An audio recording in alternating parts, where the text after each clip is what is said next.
So we've been having some very nice weather lately. Been either in the very low 70s or today it's the high 60s. Overcast. So it's been keeping everything cool.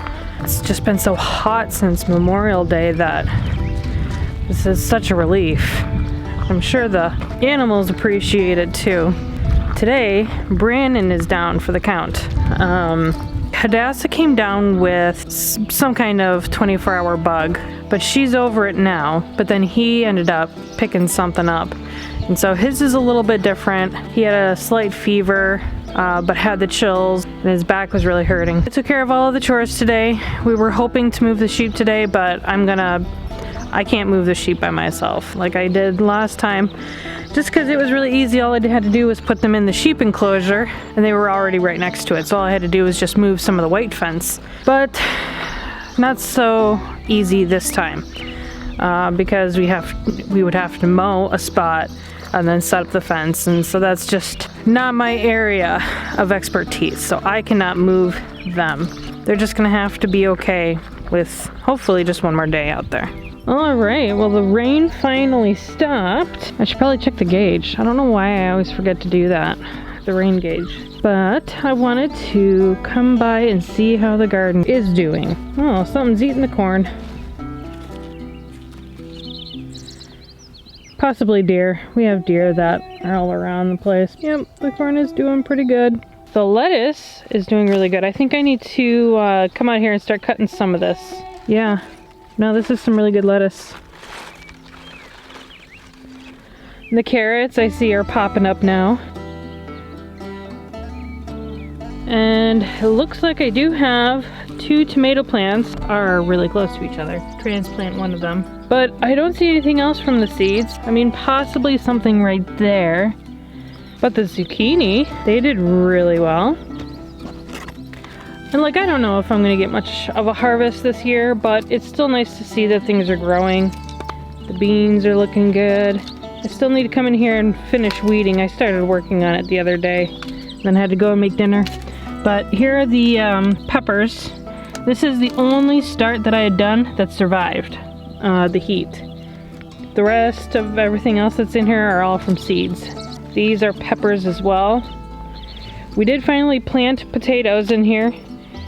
Don't see anything popping up yet. And the squash, interesting. There's one right there. Is this another one? That can't be a squash. But it doesn't look like any of my other squash came up. I think I planted 2. One on each side. And I don't see anything over there. But this guy is here. So, Bella, is that a tasty corn root that you're shredding up? You're gonna be a muddy dog. See here, I think over here, yeah, these are jalapeno peppers. So I haven't gotten to weeding over here yet, but we got some good plants coming up. And I kind of wonder if that thing over there is a bean, like a volunteer that somehow got in there. I don't know how it would have gotten in there though, but it looks exactly like that. And those are beans. So I'm pretty sure that's a bean. I don't know how it got in the garden though, because these are brand new garden boxes. Broccoli. Broccoli is what I planted here.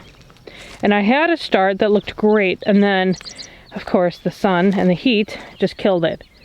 So that's upsetting for Thane, I'm sure, when he finds out, because the broccoli was something he wanted. The cucumbers are looking good. We're going to connect a hog panel to go from here all the way up to over there, so that way this can all just be cover for the lettuce. And there's a couple of different types of lettuce in here. We have all-arounds, we have just regular leaf lettuce. I don't know what else. I have it written down somewhere, all that I planted in here, but yep, I need to be weeding. It's the problem with having my garden so far away from everything else is that I don't come out here often enough to take care of it. What was that, Bella? What did you hear?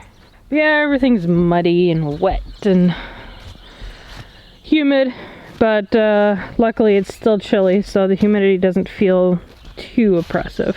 Did you bring back a souvenir, Bella? She tends to do that. Whenever we go to the garden, she finds something to bring back. Usually never something I want her to bring back. Looks like a bone. So when we moved in here, this whole place was full of goat manure and hay that had been pulled out of the barn, I think maybe like a year ago, because the barn is still full of stuff that they use during the winter. So we still need to pull that stuff out. So I think this was sitting here for like a year. And so we pulled all the compost out of that and like halved it with topsoil for the garden boxes down there. And when we were doing that, we found a couple of goat skulls and goat bones. So I think what they were doing is that if they lost a goat, they would just put the body in the compost pile. Whenever Bella and I go down to the garden, Bella finds a goat bone, an old goat bone. She brings it back and just gnaws on it for a while. And of course, Pumpkin, being the psycho that she is, she'll roll on the bones. She doesn't chew them, she rolls on them because she likes rolling on dead things, where Bella likes to eat dead things. Relief from the heat has been great for the Cornish cross. They're not suffering. When it was still hot after we discovered the 12 that had died from the heat, I was out here like every 2 hours misting them down with water, making sure that they had some dishes in there for them to be drinking out of, and we haven't lost any more, and so this cooler weather has been great. And they're all looking really good, getting real big. Planning to butcher them Sunday. We're thinking we'll probably get about an average of 4 to maybe 5 pound chicken. But yeah, everyone is doing much better now. And the sheep are doing their part, mowing the grass. They did a really good job on all the wild lettuce we had here. The stuff that they couldn't reach to, Brandon came in and he kind of snapped the stem so that they could reach the rest of it. Hi, Fred. You're looking a little dirty. So yeah, there isn't too much excitement going on today. Can't move the sheep without Brandon. Everything else has been taken care of though, and it's getting close to evening chore time. I already fed these guys for the night, so they're done for the day. I moved them, got them food, they're still good on water. So they're officially done. I don't need to check on them. The sheep are fine. So it's just keeping up with the chicks, gathering eggs from the quail, because they start laying eggs around 3 o'clock, and they lay from like 3 till up to 8:30. That's what I do in the evenings, is check for eggs. And this is what I've gotten so far. I haven't counted them yet, but the last couple of days we've been getting consistently 21 eggs. All right, 5 more. Can I do this without dropping one? We still don't know how many females we have, but we did cull the roosters down to about 4, just because the females were getting pretty roughed up. So we figured we had too many males. So we counted up all the males. We had 10 after some that we had to harvest just because they were too damaged from fighting